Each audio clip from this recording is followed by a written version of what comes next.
right, we are on Keilim Perek Yud Zayin Mishnah Yud Bet, 12th Mishnah in the 17th chapter of Masechet Keilim. So I'm gonna correct something that I read in the last Mishnah that was actually incorrect.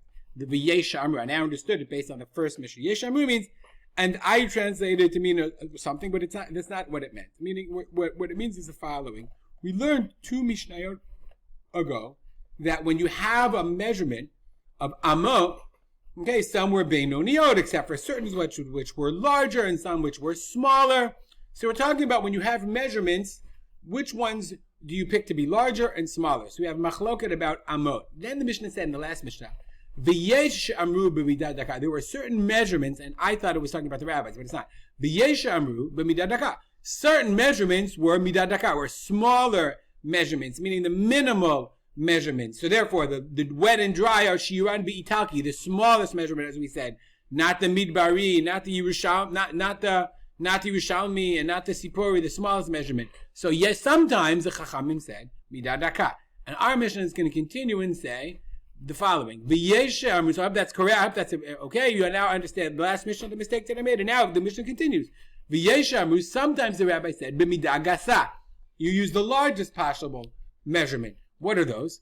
Melo tavad rakav. Rakav is basically decayed human remains. So if you want to move, or you come in contact with this liquefied human remains, afrurit mina mate. I don't know if it's liquefied or it's dry afar, dustified human remains. In order to become tamei, it has to be melo tarvad. Tarvad, it's good to have something called the wiki milon. Look it up in the wiki milon. What's a tarvad? It's a kind of a ladle of some kind. So the tarvad is like a very large spoon. It would be a very big one. Okay, so what kind of tarvad? There are obviously different kinds of ladles. You got a soup ladle, a lot of ladles. So which tarvad? We said it had to be melo tarvad, a ladle fill. And that would be mekabel tuma. Says the Mishnah, kimelo tarvad gadol sherufim. It was the large ladle of the doctors. I don't know, what do they use it for? God only knows. Okay, the Bartanura says shiur melo chofnaim. Chofnaim it's a pretty big ladle, 2 hands worth. It's pretty big.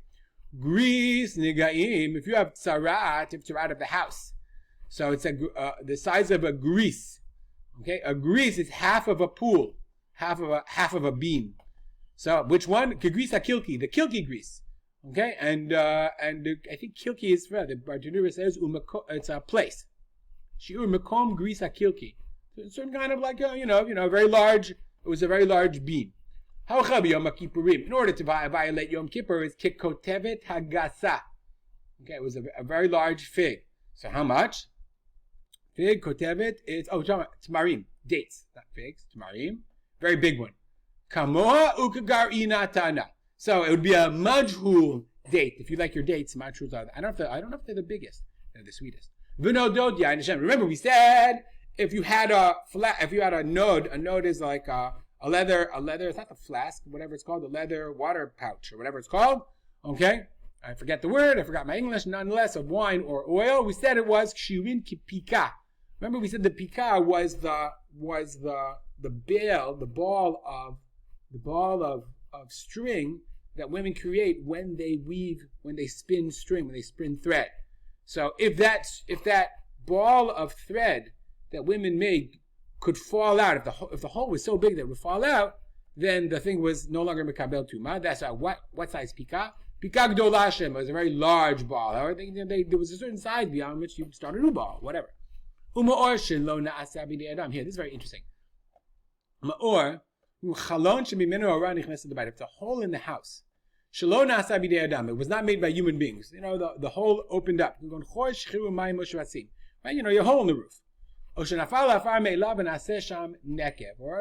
dirt fell and the gravity created a hole in the roof. Okay?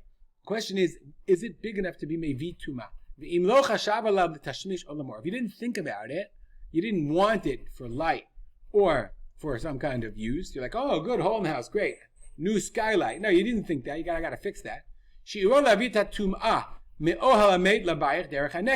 Then, if the hole is a certain size, then if there's a tum'ah on the side of the house, for example, if you have an adjacent house and the hole is a certain size, then that tum'ah can travel through that hole. So what's the size of that hole to bring tum'ah, okay, Kimelo egrof gadol.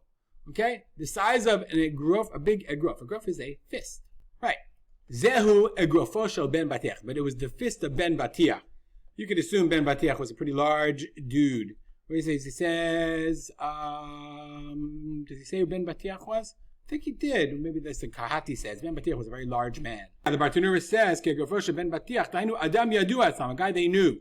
Ben Batiach Shemo Shaya Egrofo Gadol. He had a big fist. I'm sure he had a big lot of things.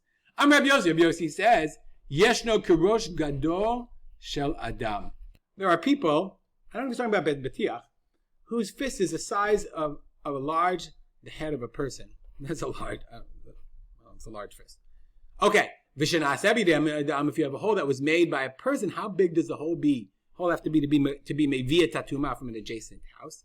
It was the size of the large drill bit in the lishka, in the office of the Beit HaMikdash. Shehu kipundion haitalki. That's the size of an Italian pundion. Ukesela haneronit. And like the Sela of Neronit. I think Neronit is the name of of Neron Caesar, the Caesarian Sela. Ukumilo nekev shabaol. And the size of a hole in ol is in a yoke. These are all three things. But if you didn't know which one was, if you don't know which one was which, then you knew at least one of them. You knew how big that hole would be. As if I would say to you, it's the size of a half shekel coin, the size of a quarter. Those are pretty much the same. Actually, it's the size of a 5 or 10 shekel coin is the size of a quarter. Because I'll give you a little tip. When you go grocery shopping here, all of those three things work to take the little grocery, to take the carts out. All right, we'll stop here. And as always, we dedicate our learning to the memory of my father, Harav Simcha ben Yitzchak Kalman. Join the WhatsApp group if you haven't before. Make it a great day.